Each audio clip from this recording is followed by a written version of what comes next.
राधे राधे दोस्तों। आज हम आपको सुनाएंगे एक सास बहू की कहानी। अगर आप हमारे चैनल पर नए हैं तो प्लीज़ हमारे चैनल को लाइक करें, सब्सक्राइब करें और शेयर करें। बहुत समय पहले की बात है। एक जंगल से लगता हुआ गांव था। उस गांव में एक बुढ़िया अपने बेटे के साथ रहती थी। बुढ़िया ज़्यादा पैसे वाली नहीं थी और बेटा जो है उसने अपने बेटे को बड़े लाड प्यार से पाला था, क्योंकि उसके जीवन में एक उसके बेटे का ही सहारा था। वही उसके लिए सब कुछ था। अब विवाह के लायक बेटे की उम्र हो गई। जब विवाह के लायक बेटे की उम्र हो गई तो बुढ़िया ने उसे एक सुंदर सी लड़की देखकर, उसके विवाह योग्य लड़की देखकर उसका विवाह कर दिया। जब लड़की विवाह होकर ससुराल आई तो सासू माँ ने उसे बहुत ही प्यार किया और अपने गले से लगा लिया। परंतु कुछ दिन सास बहू एक साथ रहीं तो बहू घर के काम में एकदम अनाड़ी थी, क्योंकि सास उसको पहचान गई कि बहू जैसी वह चाहती थी वैसी नहीं आई। लेकिन वह कोई बर्तन तो नहीं है जिसे बदल दे, क्योंकि अब जो आ गई उसी के साथ निभाना तो पड़ेगा। अब सास को एकदम लगने लगा कि बहू बिल्कुल अनाड़ी है, घर चलाना उसकी बहू के बस में नहीं था। अब जो बुढ़िया थी वह कुछ सोचने लगी। बहुत सोच विचार कर उसने अपनी बहू से कहा कि बहू, मुझसे पूछे बिना कोई काम मत करना। बहू भी बहुत सीधी सादी भोली भाली थी। क्योंकि वह इतनी भोली थी इसीलिए उसकी सास ने सोचा कि इसे तो कोई भी मूर्ख बना देगा। कोई भी इसकी जो यह बेचारी इतनी सीधी है, सरल है, इसके भोलेपन का कोई भी फायदा उठा लेगा। इसलिए सास ने बहू से कहा कि मुझसे पूछे बिना कुछ काम मत करना। बहू ने कहा कि ठीक है माता जी, मैं आपके बिना पूछे कोई काम नहीं करूँगी। बुढ़िया ने कहा कि ठीक है, ऐसा कर, अगर तूने मुझसे पूछे बिना कोई काम कर दिया तो तुझे कुल देवता का श्राप लग जाएगा। अब बहू भीतर ही भीतर डर भी गई कि नहीं माँ जी, मैं आपको बिना पूछे कोई काम नहीं करूँगी। बहू ने सिर हिलाकर हामी भर दी।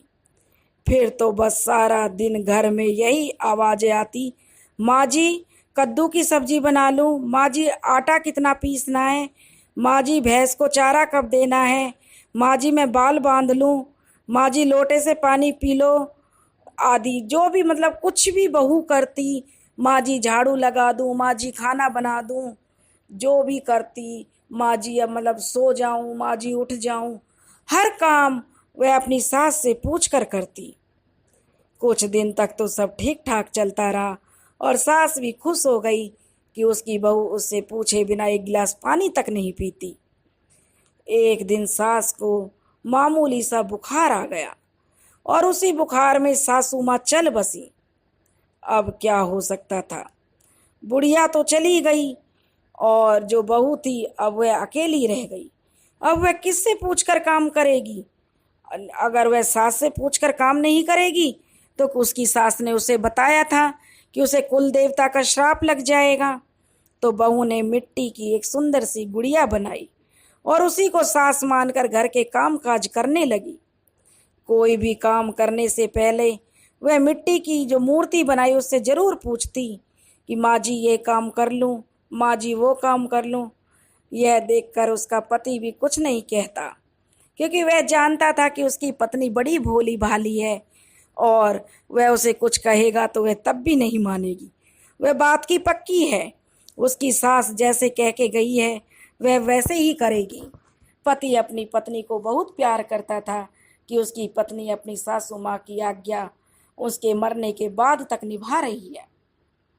अब एक दिन उसका पति अपने साथ अपनी पत्नी को लेकर बाजार में सामान खरीदने के लिए जाने लगा। तो बहू ने जो मूर्ति बना रखी थी मिट्टी की उससे कहा, माँ जी मैं सामान खरीदने बाजार जाऊं, क्योंकि माँ जी से आज्ञा लेनी आवश्यक थी। तो अब उसने जो मूर्ति से पूछ पूछ कर अपने साथ मूर्ति को भी ले गई। बाजार में जो भी काम था, जो भी सामान खरीदा, सब उस मूर्ति से पूछ पूछ कर खरीदा। उसका पति भी साथ था। अब सब सामान खरीदने के बाद जब वह गांव की तरफ वापस होने लगे, घर चलने के लिए चल दिए, तो उन्हें अंधेरा हो गया। घने बादल आकाश में छा गए। अंधेरा बहुत ज़्यादा घिर गया। अब जो इतना अंधेरा हो गया कि हाथ से हाथ नहीं सूझता था। बरसात आने के पूरे आसार थे। हार कर पति पत्नी ने कहा कि आगे जंगल है और अब आगे चलना ठीक नहीं है। इसलिए पति पत्नी दोनों एक पेड़ की डाल पर उन्होंने रात बिताने का निश्चय किया। रास्ता सुनसान था, चारों ओर घना जंगल था। डर के कारण वे लोग पेड़ पर चढ़ गए और उससे उतरे ही नहीं। उन्होंने वहीं रात बिताने का निश्चय किया। दोनों सुबह से थके हारे थे और पेड़ पर ही सो गए। आधी रात के करीब जब बहू की आंख खुली तो उसे याद आया कि उन दोनों ने कुछ खाया ही नहीं है, तो उसका पति भी बहुत भूखा होगा। बेचारी पोटली में 5 लड्डू रखे थे जो उसके साथ थे। आदत के अनुसार बहू ने मिट्टी की सासू माँ से पूछा, भूख तो बहुत जोरों की लगी है सासू माँ, मैं 2 खा लूं? इन्हें 3 दे दूं? उसी पेड़ के नीचे 5 चोर बैठे थे। चोरी का माल में बंटवारा हो रहा था। अब बहू की आवाज़ सुनकर उन्होंने सोचा, निश्चय ही कोई चुड़ैल उन्हें खाने की योजना बना रही है, क्योंकि बहू तो अपनी सास से आज्ञा ले रही थी कि 5 लड्डू हैं, भूख लगी है जोर से, और उसका पति सोया हुआ है कि माँ जी 2 लड्डू मैं खा लूँ। उसका कहने का मतलब था ये था कि 2 मैं खा लूँ, 3 ये खा लेंगे। अब नीचे जो चोरों की तो जो घिग्गी बंद गई, डर गए कि जरूर चुड़ैल उन्हें खाने की योजना बना रही है। वे सामान उठाकर भागने की तैयारी करने लगे। तभी बहू के हाथ से मिट्टी की मूर्ति गिर पड़ी और जो मिट्टी की उन्होंने सास बनाई थी वह उसके हाथों से छूट गई और नीचे गिर गई। चोरों ने समझा कि चुड़ैल ने उन पर हमला कर दिया है। वे सब सामान छोड़कर वहां से 9-2-11 हो गए। सुबह हो गई, पौ फटने वाली थी। अब पति पत्नी चुपचाप नीचे उतरे तो उन्होंने देखा कि बहुत सा कीमती सामान वहां पर रखा हुआ है। अब दोनों पति पत्नी ने वह कीमती सामान अपने एक झोले में रखा और अपने घर को लौट आए। मिट्टी की सासू माँ टूट गई थी।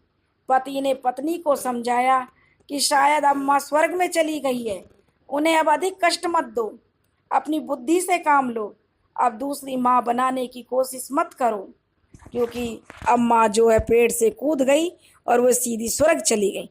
बहू तो बहुत भोली भाली थी, जैसे उसके पति ने समझाया वह समझ गई।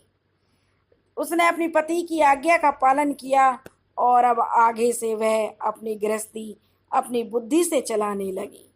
दोस्तों, अगर आपको हमारी कहानी पसंद आई हो तो प्लीज़ हमारे चैनल को ज़्यादा से ज़्यादा लाइक करें, सब्सक्राइब करें और शेयर करें। राधे राधे।